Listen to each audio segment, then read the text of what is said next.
Hi, I'm Leora, and I still remember the night my life shattered, right there under the chandeliers. My fiancé-to-be raised his glass and sneered, "If you can dance this tango, I'll marry you right here." 350 guests laughed. Cameras flashed. My heart sank. They thought they were watching my humiliation. What they didn't know was that they were about to witness his, because sometimes the moment they try to break you is exactly when you begin to rise. Before we dive in, tell me, where are you listening from and what time is it there? Drop a comment below. I read every single one. The chandeliers above Magnolia Hall shimmered like frozen rain.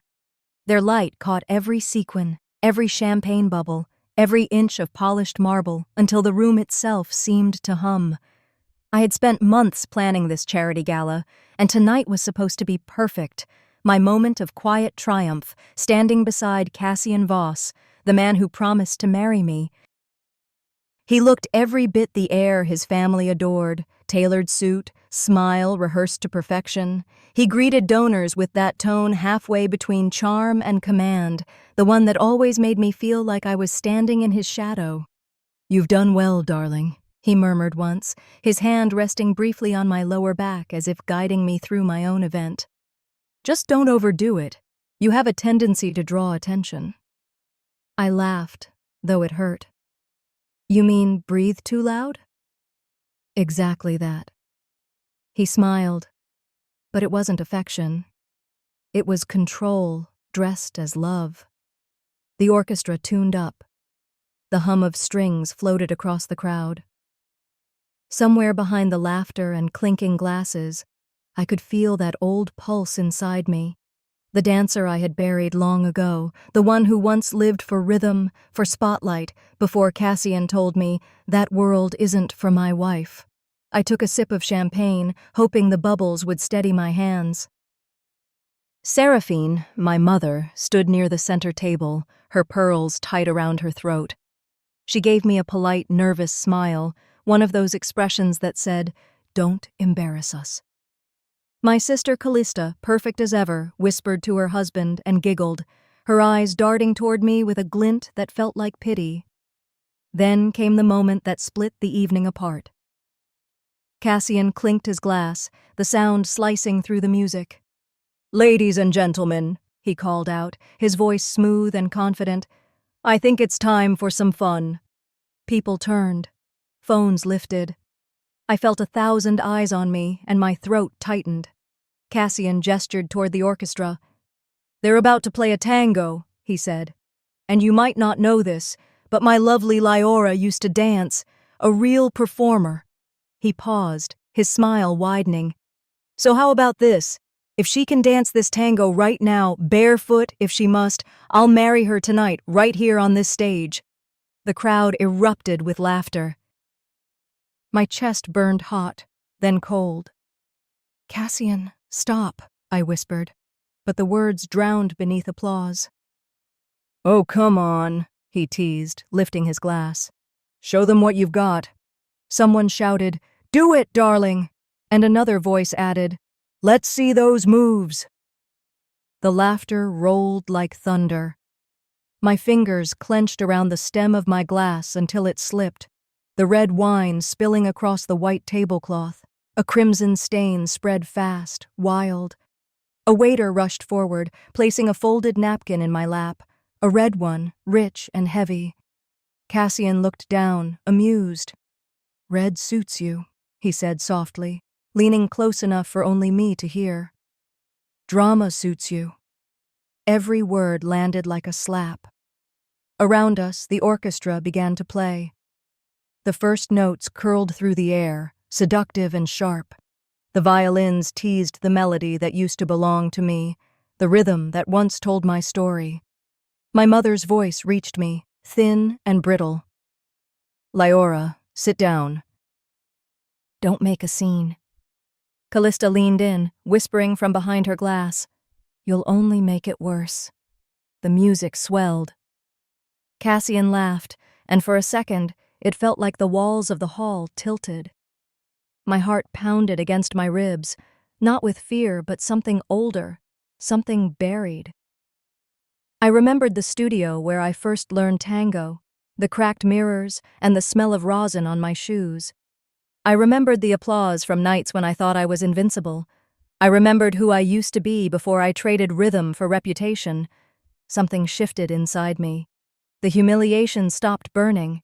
It started hardening. Cassian turned to clink glasses with a business partner, already bored of his own cruelty. And that's when I realized I didn't need his permission to exist. I laid the red napkin on the table, smooth and deliberate. My heels clicked once against the floor as I stood. The crowd didn't notice at first, not until I reached down and slipped off one shoe, then the other. And the marble was cold under my feet, grounding me. The nearest guests gasped. Cassian froze, his smirk faltering. I lifted my chin, the orchestra catching its breath as if waiting for a cue. "Play the music," I said quietly. The conductor hesitated, then nodded. The violins leapt forward, and I stepped into the light that had once belonged to my shame. The crowd gasped when I kicked off my heels, the sound echoing louder than their laughter. The polished marble was icy beneath my feet, but it steadied me, like truth often does after too much pretending. The orchestra caught the cue. The bandoneon cried first, low, aching, like it understood humiliation. Then came the violins, cutting through the air. I felt every eye on me. I didn't flinch. I couldn't afford to. Cassian stood at the edge of the stage, swirling his champagne, smiling that practiced smile that said she'll make a fool of herself soon enough. I saw his mother whisper something to a friend, both of them smirking behind jeweled hands. My mother's face had gone pale. Callista bit her lip, pretending to care. I lifted my chin. Let them watch, I thought. Let them see what he's really done. The first few steps were rusty. My muscles remembered faster than my fear could interfere. My body fell into rhythm, the way it always had, long before Cassian, long before I was told to be quieter, smaller, gentler. Every spin, every breath was rebellion disguised as grace. I caught sight of him in the reflection of the mirrored wall, his jaw tightening, that smug confidence cracking just enough to show nerves. He didn't like losing control of the narrative. Not here. Not in front of them. He raised a hand toward the orchestra. "Mind if I join?" he said, his voice all charm and ego. Laughter rippled again. "Please don't," I wanted to say. But he was already walking toward me, unbuttoning his jacket like a showman taking center stage. He reached for my hand. I gave it. Because tango, like life, is about knowing when to let the other person think they're leading. The first steps were awkward. He pushed when he should have pulled, turned when he should have followed. I matched him out of instinct, until his grip tightened, commanding. "Follow me," he hissed under his breath, smiling for the audience. I smiled back, calm and steady. "I already stopped," I whispered. The music climbed. The violins screamed now, no longer elegant but angry. The rhythm turned into a heartbeat, wild and uneven. Cassian tried to lead, jerking my arm, forcing me into a dip I refused to take. I twisted out of his grasp, spinning free. The crowd gasped again. From that moment, it wasn't a dance between lovers. It was a duel. His pride against my silence. He wanted control. I wanted peace. But only one of us understood the music. The floor seemed to shrink around us. I used his mistakes, his arrogance, turning each stumble into a step of my own. My dress brushed the marble. The red napkin tied around my wrist caught the light, flickering like a flame. I saw flashes from phones, people recording, whispering. Cassian's breathing grew heavy. He tried one last time to regain his dominance, reaching out, pulling me close. I let him, just long enough to make him believe he'd won. Then I pivoted sharply, breaking free, spinning alone beneath the chandeliers. The final note hit, a piercing cry of the violin, and I stopped dead center on the floor. The silence that followed was thicker than applause, heavier than any insult. Then came the clapping. First one, then another, then the whole room, stunned, confused, captivated. The sound thundered through Magnolia Hall. Cassian stood still, his chest rising fast, his expression caught between fury and disbelief. He leaned in close, pretending to smile for the crowd. "You made a fool of me," he said through his teeth. I met his eyes and whispered, "No, Cassian. You made a fool of yourself. You just didn't realize you were dancing with someone who already stopped following your lead."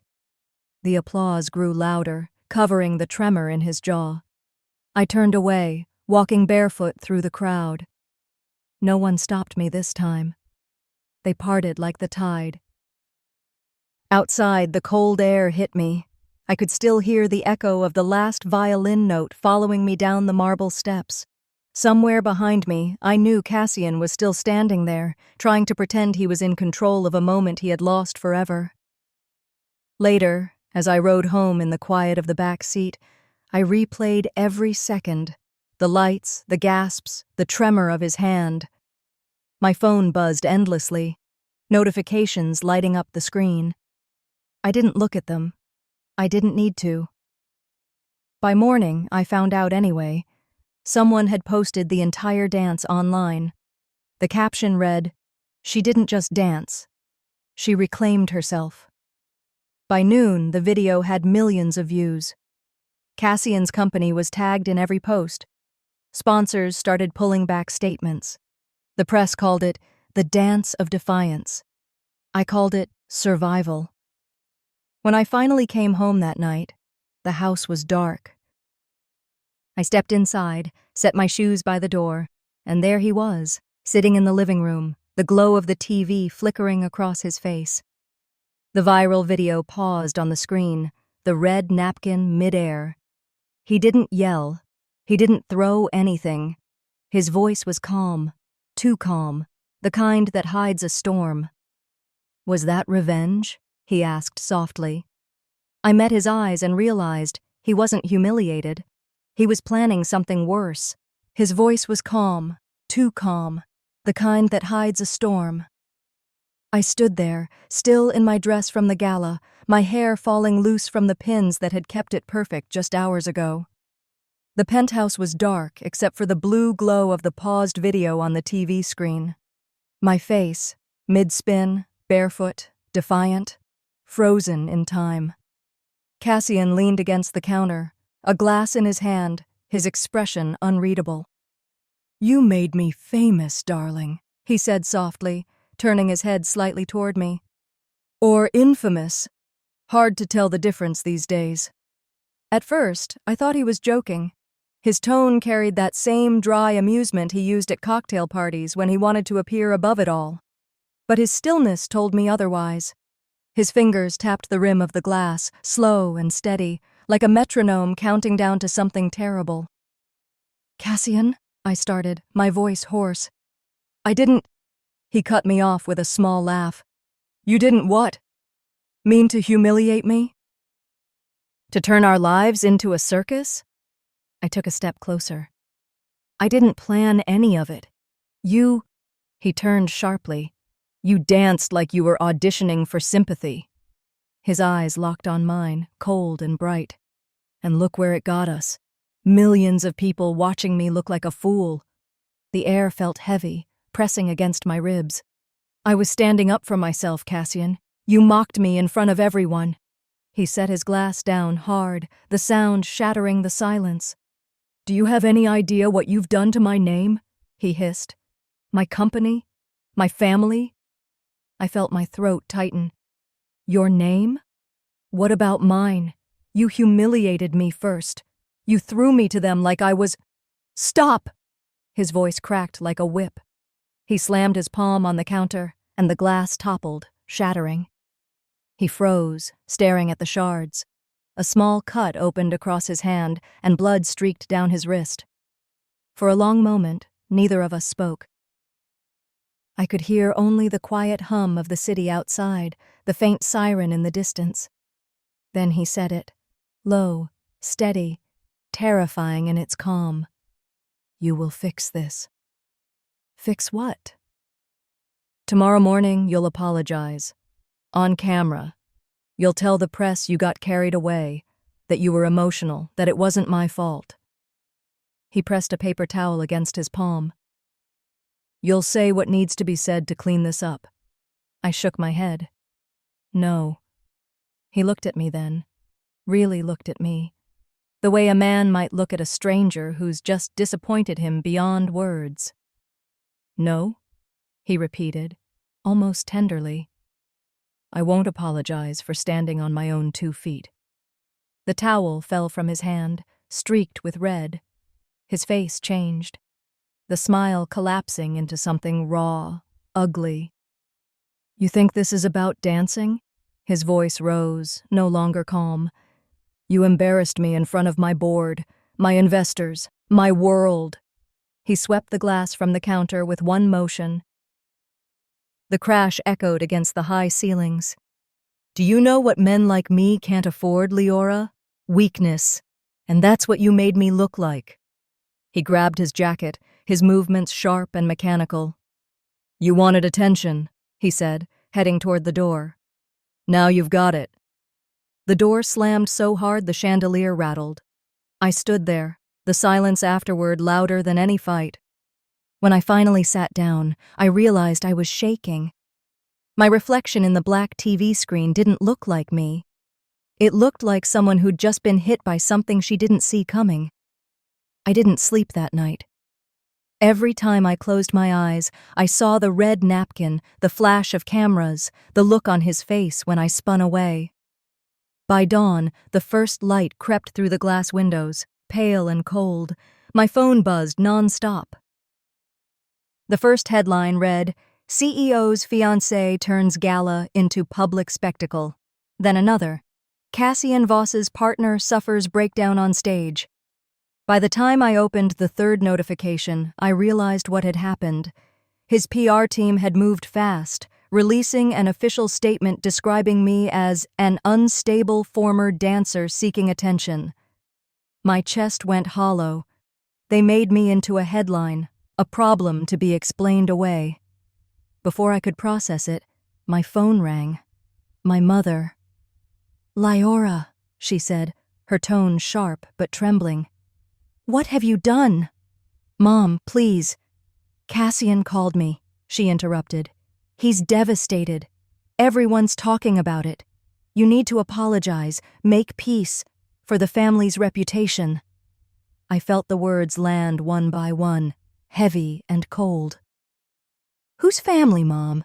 Yours or mine? Don't be selfish, she snapped. Do you think anyone will remember what he said? They'll remember what you did. Fix it before it gets worse. I wanted to scream. Instead, I said quietly, it's already worse. When she hung up, the apartment felt too big, too clean, too silent. I sat on the couch, phone in my lap, scrolling through the endless stream of comments, strangers dissecting my life, my face, my dress, my worth. Some called me brave, others called me crazy, and there I was, caught between both. I opened the video again, the dance playing from the start. I watched myself move, barefoot, strong, unafraid. For the first time, I saw what everyone else had seen. Not rebellion, but freedom. I let the clip end and closed my eyes. Maybe the stage wasn't where I lost control, it was where I found it again. The screen lit up once more, this time with a new message. A journalist, unknown number. You don't know me, it read, but I know your story isn't over yet. I stared at the words for a long time, my reflection faint in the screen. Something in that message reminded me, truth can dance too, if you know the rhythm. The city was gray that morning, wrapped in mist that clung to the glass towers like smoke after a storm. I hadn't slept much. The night had stretched endlessly, filled with the glow of headlines and the hum of my own thoughts. By the time dawn broke, I felt hollow, but strangely alert. The kind of tired that sharpens you. Odessa Blythe had texted just after sunrise. "There's a cafe near Central Park, 10 o'clock. I'll bring the truth if you bring the courage." So I went. The cafe was quiet, the kind of place where the regulars read their papers in silence, and the smell of roasted beans felt like warmth itself. I found her immediately, a woman in her 50s, silver streaking her dark hair, eyes sharp behind thin glasses. She wasn't what I expected from someone who'd messaged me out of nowhere. She looked steady. The kind of steady you only earn after years of watching the world spin itself into chaos. She smiled when she saw me. "Leora Vale," she said, standing to shake my hand. "You look exactly like someone who just set half of New York talking." I managed a weak laugh. "I didn't mean to." "I know," she said, gesturing for me to sit. "That's why I wanted to meet you." We sat by the window.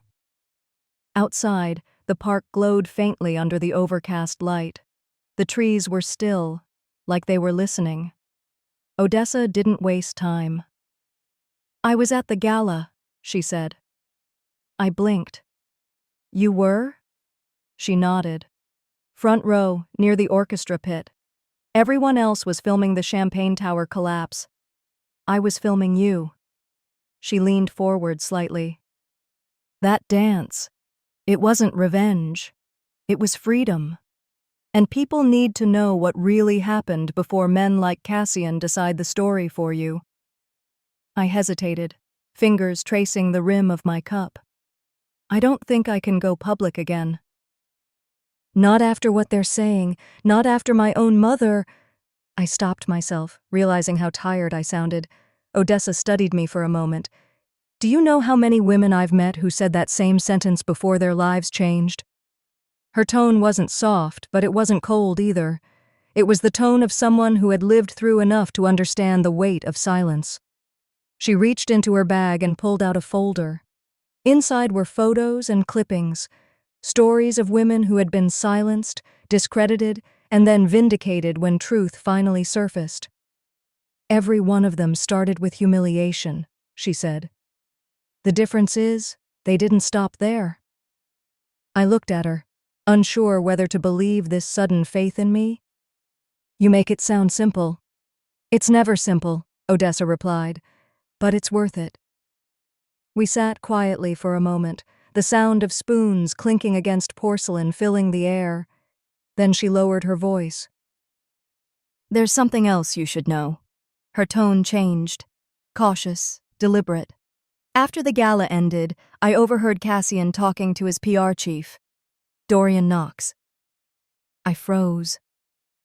"You heard them?" She nodded slowly. "They were near the service corridor, away from the cameras. Cassian said, 'If she walks away, we'll crush her reputation before she can breathe.'"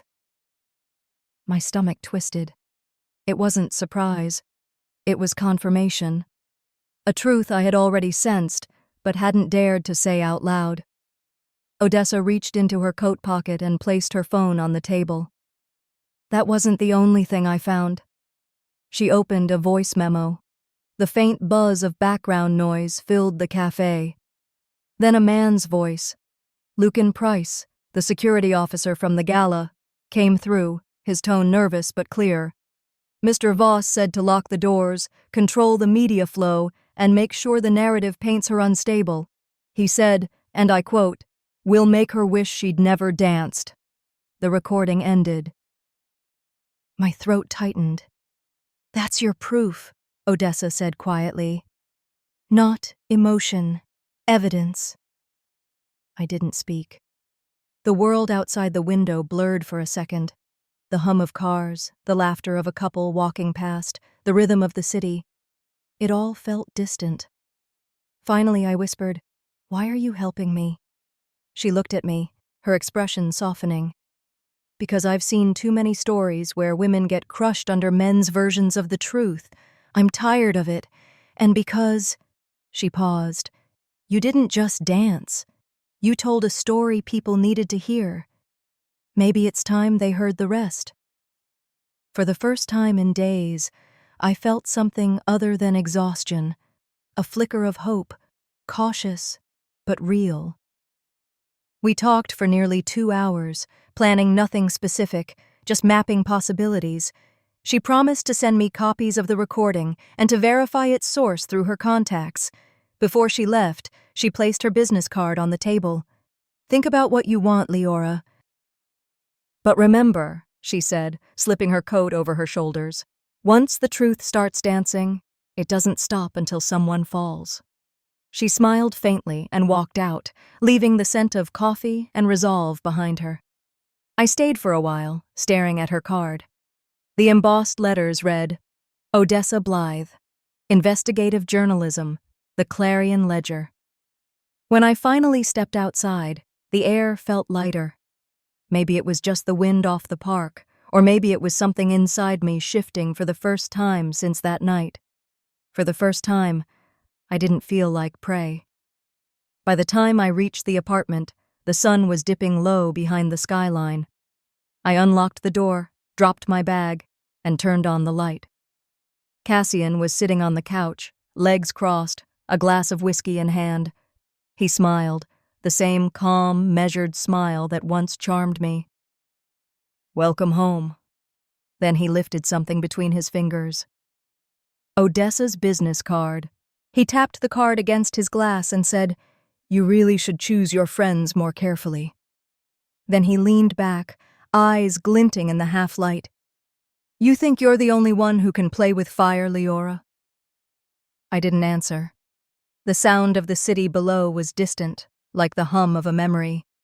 Cassian's calm was the kind that came before something broke. He stood, walked to the kitchen counter, and poured 2 glasses of wine, the same kind we used to drink after his corporate galas when charm was his armor and I mistook control for love. "Let's not make this harder than it needs to be," he said, handing me a glass. "We can still fix this.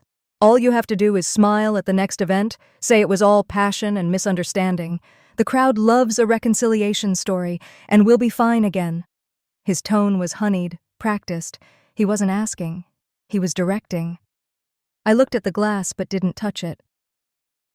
"You mean you'll be fine again?" He chuckled softly, that low, effortless sound that used to make people lean in at parties.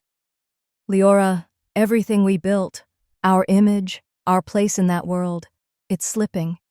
You're not seeing the big picture." "I think I finally am," I said quietly.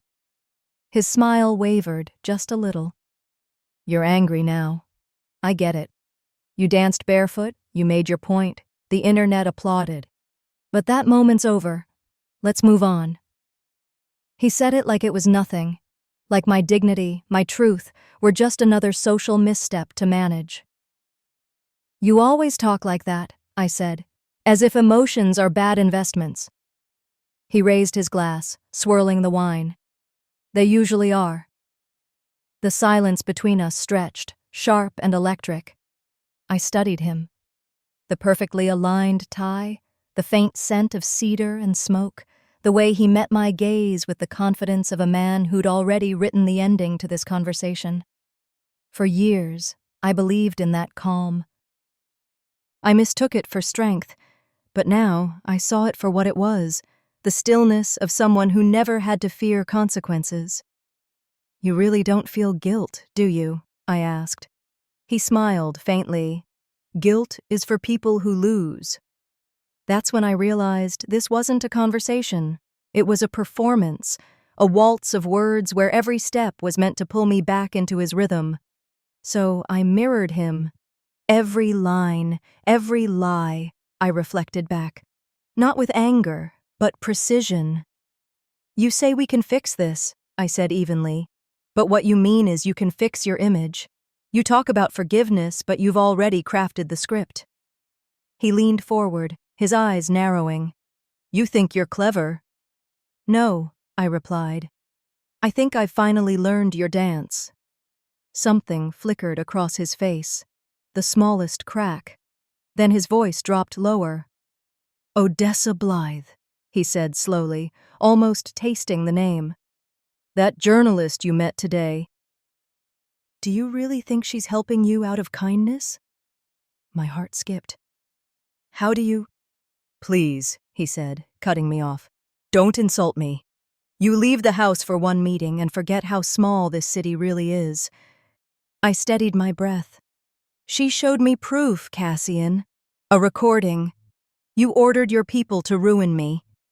His expression didn't change, but his hand tightened around the stem of his glass until the vein in his wrist showed.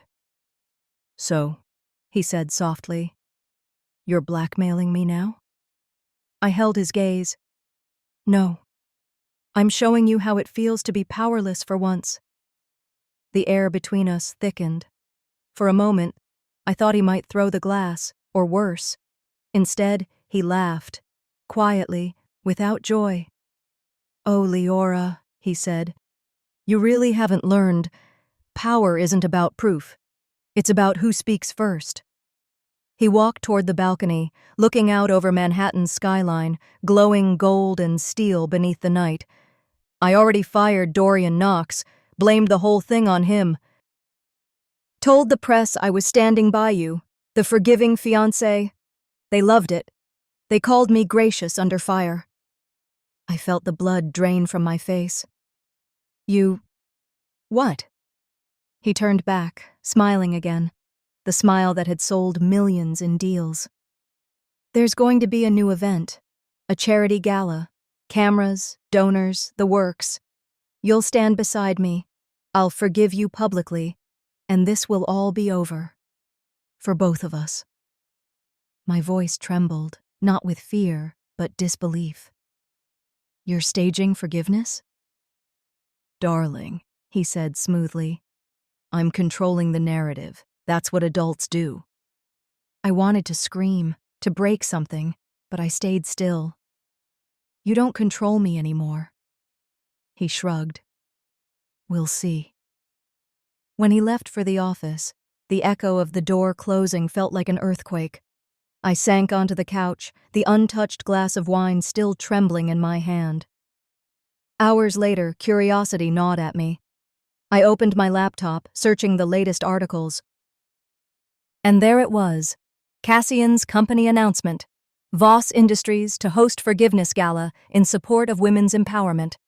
My name glittered in the subheading. The bile rose in my throat.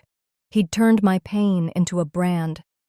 I barely noticed the text notification at first. It was from an unknown number. He's not working alone. My pulse quickened. A minute later, another message came through. A screenshot. It was an email from my sister, Callista, the same sister who'd cried with me after the gala.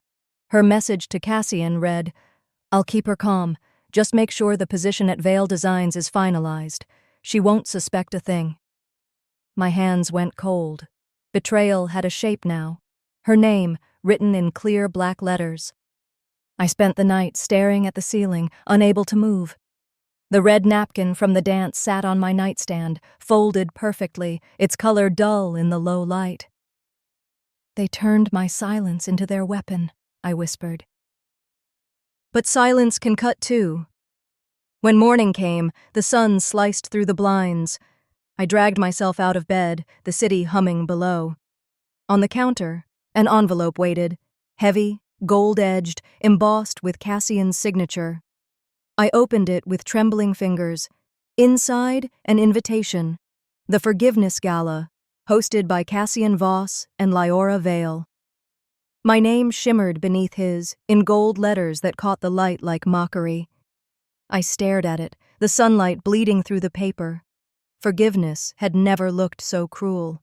I stared at the invitation, its gold letters bleeding under the sunlight. Forgiveness had never looked so cruel. And yet, part of me knew I would attend. Not to apologize, but to end the performance once and for all. A week later, I stood in front of the mirror, fastening the clasp of a crimson gown, the same shade as the napkin from that night, the night everything began.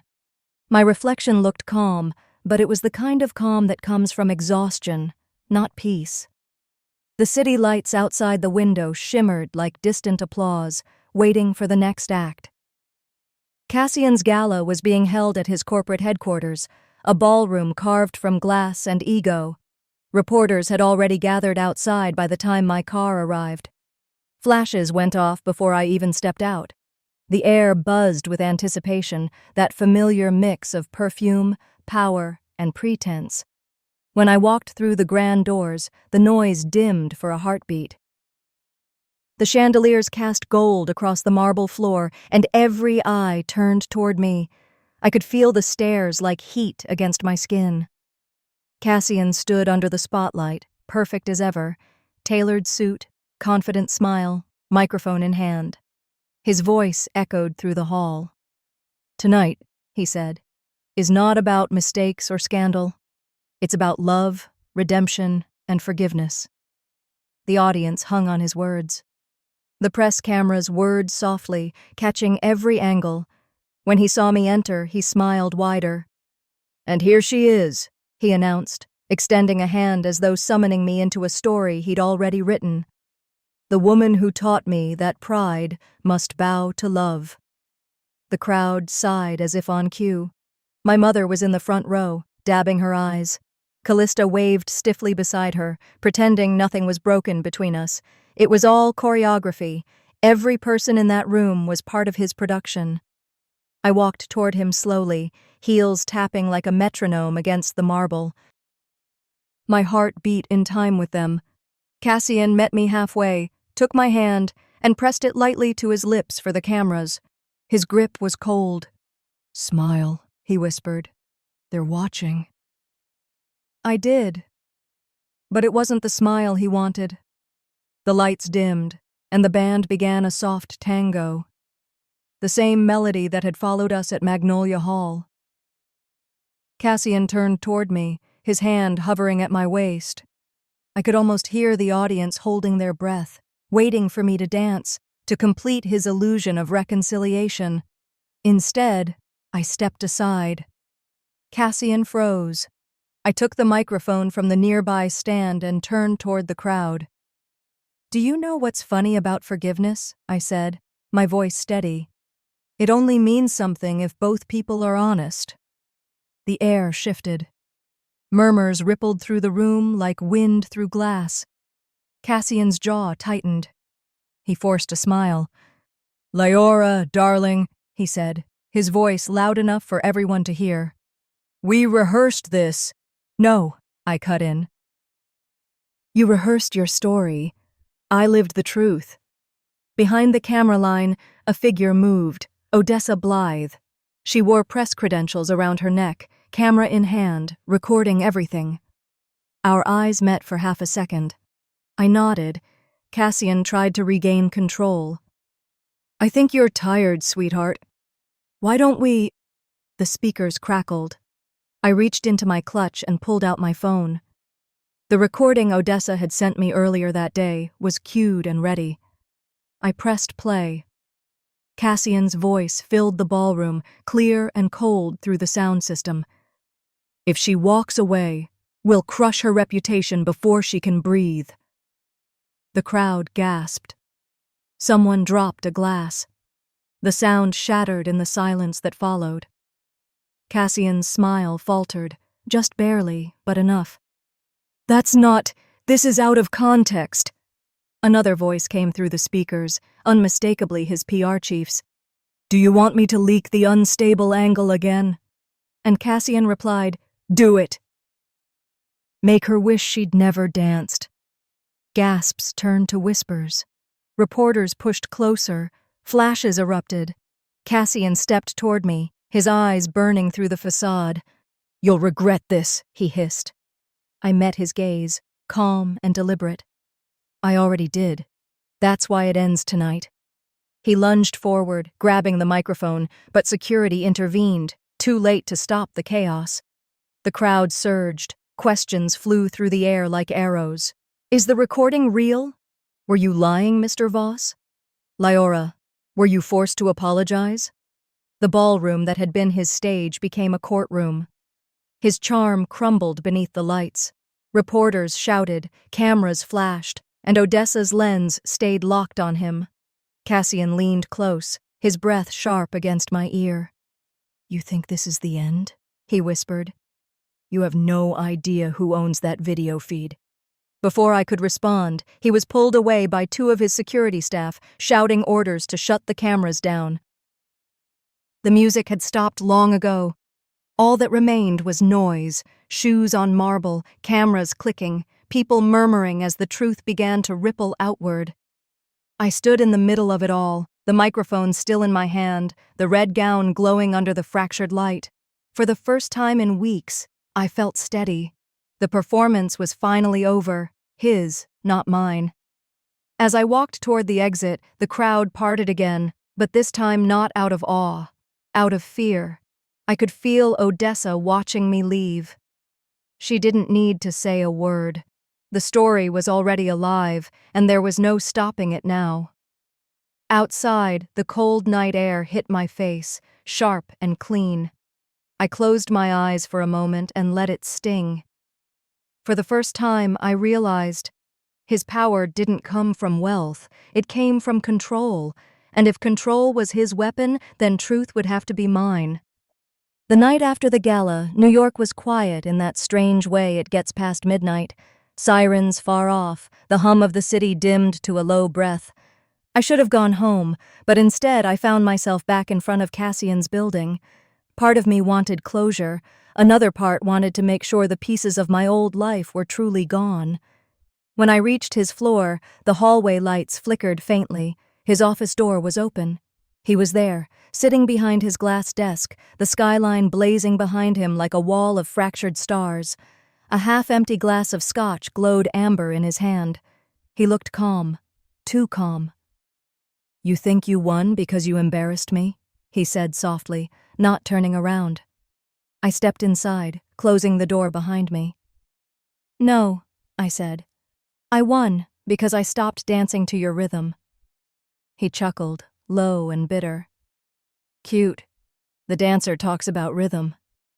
He finally looked at me, his eyes sharp even in the dark. "You've made a mess you can't clean up, Leora. The media will eat you alive once they're done with me." "I don't need to clean anything," I replied. "Truth doesn't rot." He leaned forward, swirling the glass. "You still don't get it, do you? You're not the dancer anymore." He set the glass down and slid a folder across the desk toward me. "You're the product." I hesitated, then opened it. My own face stared back at me from a marketing mock-up. The viral tango image, me barefoot in red, the crowd blurred behind. The title read, "The Tango of Redemption," an exclusive series by Voss Media. "What is this?" I whispered. "The first gala's footage," he said simply. "I own it, every frame, and we're going to stream it worldwide. Your little rebellion? My company's next PR success." I felt the blood drain from my face. "You can't do that. You don't have my permission." He smiled coldly. "You gave it to me the day you signed our engagement agreement. Remember? The clause about joint creative representation? That means your likeness, your art, everything under this brand, is property of Voss Industries." The room tilted. I remembered signing something like that, back when I still trusted him, when I thought contracts were just formality. He had turned my past into his possession. "You planned this," I murmured. "Of course I did," he said, standing now, walking closer. "You thought you could humiliate me? I'm not a villain, Leora. I'm a businessman. You're my best story yet." I forced myself to breathe. The weight in my chest was heavy, but beneath it, a spark flickered. I remembered something Odessa had said. Control isn't power. It's fear wearing a crown. Cassian mistook silence for defeat. He stepped behind me, voice almost gentle. "You could still come back, be part of the brand, smile for the cameras, let them believe in the fairy tale again. We'd both win." I turned to face him. "You built your empire on lies, Cassian." "But the thing about control—" I paused, watching his expression shift. It slips the moment someone stops caring about your approval. For a second, he looked almost uncertain. Then the mask returned. "You'll regret this." "I already did," I said, and walked out. The next morning, I sat in the office of Alistair Penn, a lawyer Odessa recommended. He was quiet, methodical, the kind of man who didn't react to drama, only documents. His office smelled of old books and coffee. He flipped through Cassian's contracts, occasionally humming in thought. Finally, he looked up. "You're lucky," he said. "That's not a word I've heard much lately." He smirked faintly. "This agreement? See this date?" He tapped a page. "You signed it before Voss Industries merged with its European subsidiary. After that merger, the company's ownership structure changed, which means any pre-merger contracts lost their automatic transfer rights." I blinked. "Meaning?" "Meaning," he said, leaning back. "Cassian doesn't own the footage anymore. Legally, neither of you does, not until a new rights agreement is filed. The original one is void." I exhaled slowly. "So all that talk about him owning my image?" "Empty threat," Alistair said. "He was banking on you not reading the fine print. Most men like him do." Something inside me shifted. Not relief, clarity. I had a weapon now. Not of emotion, but of fact. I thanked him and stepped outside into the cool afternoon. The city looked different somehow. Less like a battlefield, more like a map waiting to be redrawn. I walked to a small cafe near the courthouse, sat down, and took out the red napkin I'd kept all this time. The fabric was softer now, stained faintly with old wine. I ran my fingers along its edge and thought of all the times I'd chosen silence, mistaking it for peace. "He built his empire on appearances," I whispered. "So I'll destroy it with one performance, the kind no one forgets." The idea took shape slowly, but once it did, it felt inevitable. Not revenge. Truth, performed in its purest form. When night fell, I stood by my apartment window, looking out at the glowing veins of Manhattan below. I wasn't afraid anymore. Cassian's voice, his threats, even his power. They were fading, like music at the end of a song. The next dance wouldn't be his. The next morning I called Odessa and said 6 words that changed everything. "Find me a stage and cameras." By noon, the invitations were already printed. The tango returns. One night only. A month passed between that phone call to Odessa and tonight, but it felt like years. Every day since the gala, I'd rehearsed, not just steps, but intention. The ballroom that once felt like a battlefield would become my stage of truth. It was the same hall, the same chandeliers that had witnessed my humiliation, but this time, every camera belonged to me. I'd rented the venue under a new name, the Veil Foundation, a nonprofit supporting survivors of workplace humiliation and emotional abuse. Odessa helped me craft the press release, careful, neutral, deliberate. No mention of Cassian, just a woman reclaiming her rhythm. When I arrived that evening, the marble floors gleamed like liquid glass. Guests whispered, adjusting their champagne glasses, sensing something momentous without yet knowing what it was. Odessa stood near the back, headset on, camera ready. She caught my eye and mouthed, "Ready?" I nodded, ready to dance the truth this time. The lights dimmed. The hush that followed felt sacred. Then, the first notes of the tango began. Slow, haunting, familiar. The same melody Cassian once mocked me with. My bare feet touched the cold marble, the same way they had that night. But this time, there was no fear in the air, only focus.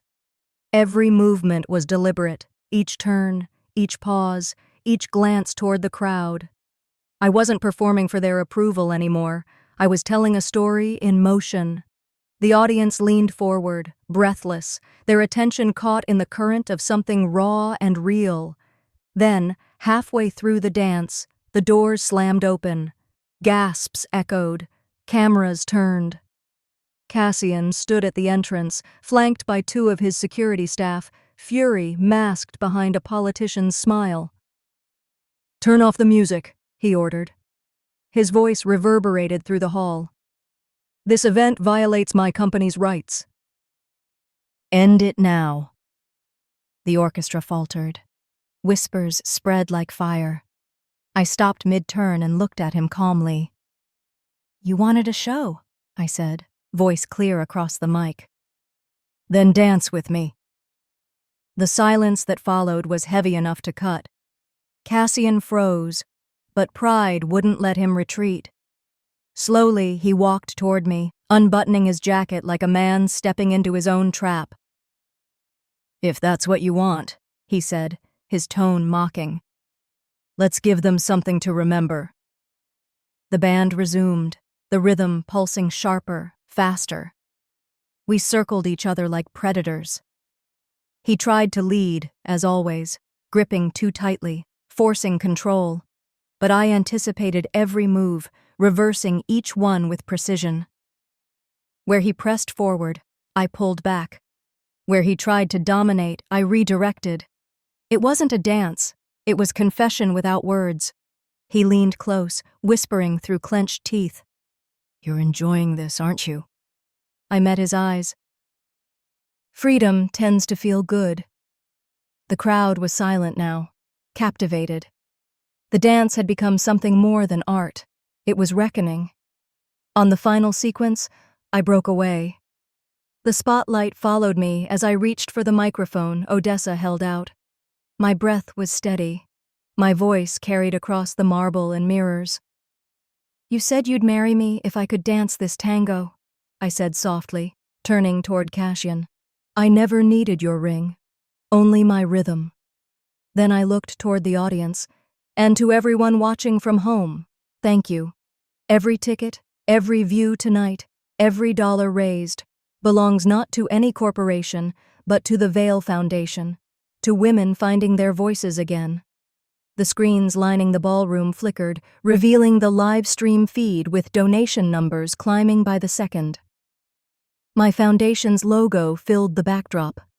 Cassian's expression collapsed. He looked from the screens to me, realizing too late he had been outplayed in his own theater.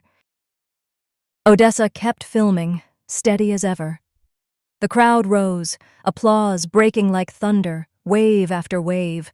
People were crying, clapping, shouting my name.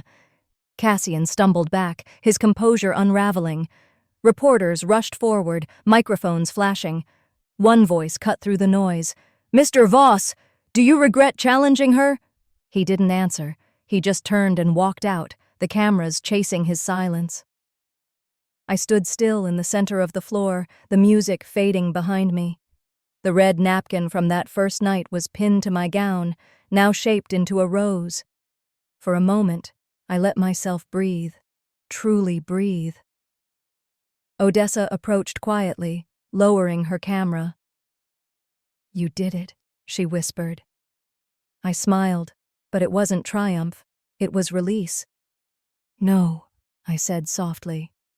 "We did." That night, when the lights dimmed and the guests drifted away, I stayed behind.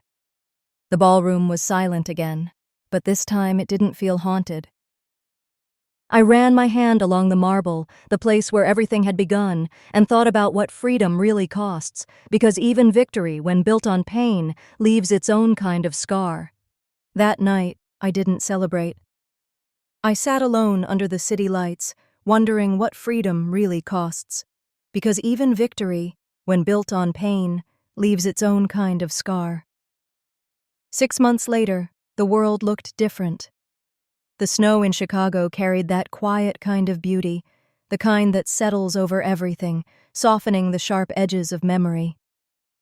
Outside the new Performing Arts Center, my name shimmered in the winter air, the Veil Foundation for Creative Resilience. Inside, warmth and laughter filled the space.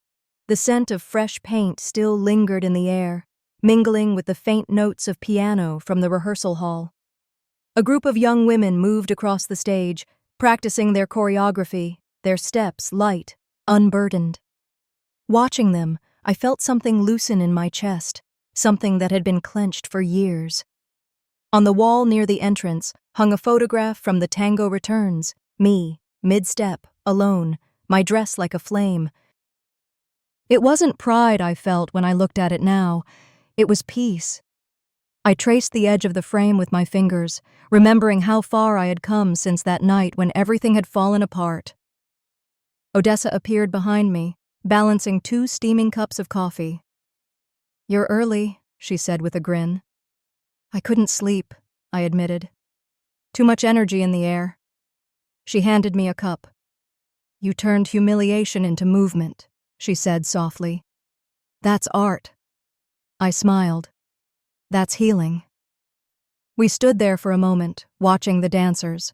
The sound of their shoes against the floor reminded me of heartbeats, synchronized, alive. Later that afternoon, a courier arrived with an envelope. My assistant left it on my desk, addressed in handwriting I hadn't seen in months. Cassian Voss. For a long time, I just stared at it. The last time I'd seen his name, it was in a headline about the board voting him out of his company. His empire had crumbled quietly, with the same elegance he once used to hide cruelty. Finally, I opened the envelope. The letter was short, written on heavy cream stationery. "This isn't an apology," it began. "It's a recognition. You were right. Control is an illusion. And for what it's worth, I've learned what grace looks like. Enclosed is a donation to your foundation, not for forgiveness, but because it feels right." Inside was a check, large enough to build another studio or perhaps fund scholarships for the women who walked through these doors. I folded the letter neatly and placed it inside my desk drawer, the same way I'd once folded that red napkin. I didn't need revenge anymore, just quiet acknowledgement. That evening, as the sky turned lavender and the first stars appeared, the center filled with guests for our grand opening. Reporters, dancers, supporters, survivors, all of them gathered beneath the golden chandeliers. The marble floor beneath us had been salvaged from Magnolia Hall, the place where my story began. It gleamed now, polished and free of its ghosts. When the lights dimmed, I stepped barefoot onto that floor once more.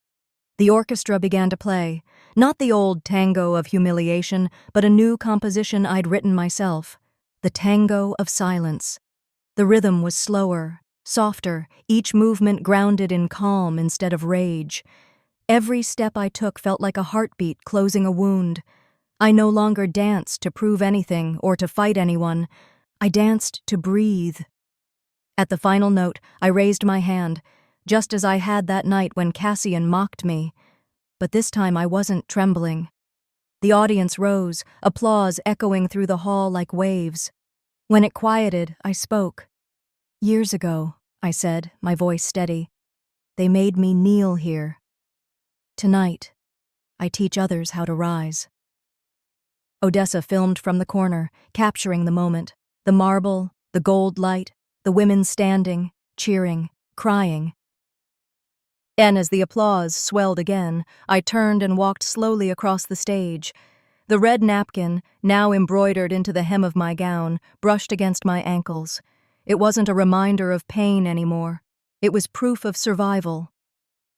When the hall finally emptied and the lights dimmed, I stayed behind for a while, standing in the stillness. Snow drifted past the tall windows, soft against the glass. I thought about everything that had led me here, the love that turned to control, the humiliation that became strength, the silence that taught me how to listen to my own voice. And I realized something simple, something I had chased all my life. Dignity isn't about how they see you in their spotlight. It's about how you move when the lights go out. And that night, for the first time, I danced for no one. And it was enough.